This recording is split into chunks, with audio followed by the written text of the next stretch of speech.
Hello everyone, আসসালামু আলাইকুম। Welcome to জান্নাস mini kitchen. আজকের পর্বে আপনাদের তৈরি করে দেখাবো মাসালা পাস্তা। আর আমার এই রেসিপিটা ফলো করে ঘরোয়া কিছু উপকরণ দিয়েই দেশি স্টাইলে স্পাইসি মাসালা পাস্তা বানিয়ে নিতে পারবেন খুবই সহজে। আর এটা খেতেও কিন্তু অনেক বেশি মজার হয়ে থাকে। চলুন এবার রেসিপিটা শুরু করা যাক। প্রথমেই আমি পাস্তাটা সিদ্ধ করে নিব। এর জন্য চুলাতে একটা প্যানে পরিমাণ মতো পানি গরম করে নিয়েছি। এবার এর মধ্যে 1 কাপ পাস্তা দিয়ে দিচ্ছি। সাথে দিয়ে দিচ্ছি 1 টেবিল চামচ সয়াবিন তেল। তেলটা দেওয়ার কারণে পাস্তাগুলো দলা পেকে যাবে না। যদি আপনারা এখানে তেলটা ব্যবহার না করেন তাহলে গরম পানিতে পাস্তা দিলে সাথে সাথেই একটু নেড়ে মিশিয়ে দিবেন, তা না হলে দলা পেকে যাবে।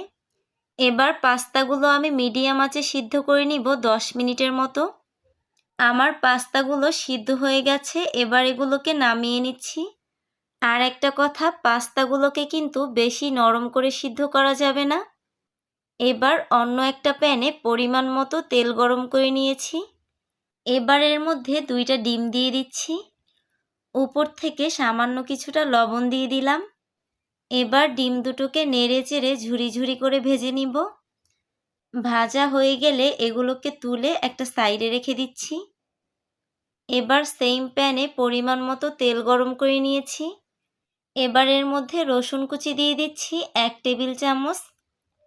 রসুনটাকে একটু ভেজে 1/2 কাপ পেঁয়াজ কুচি অ্যাড করে নিচ্ছি।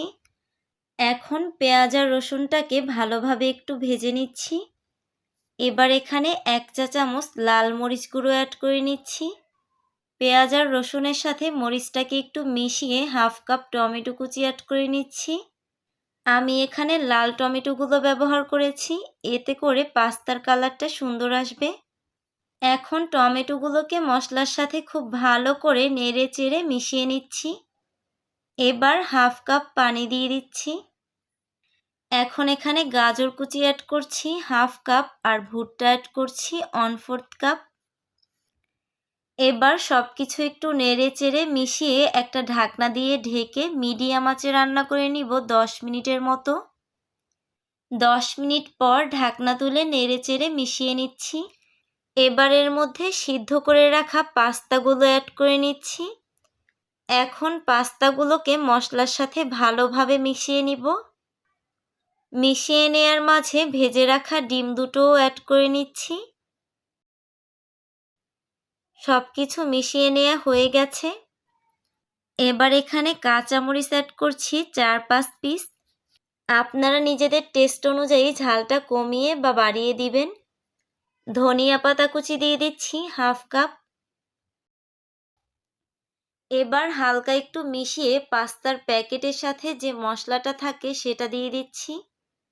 এবার 2-1 মিনিট একটু ভেজে চুলা থেকে নামিয়ে নিচ্ছি।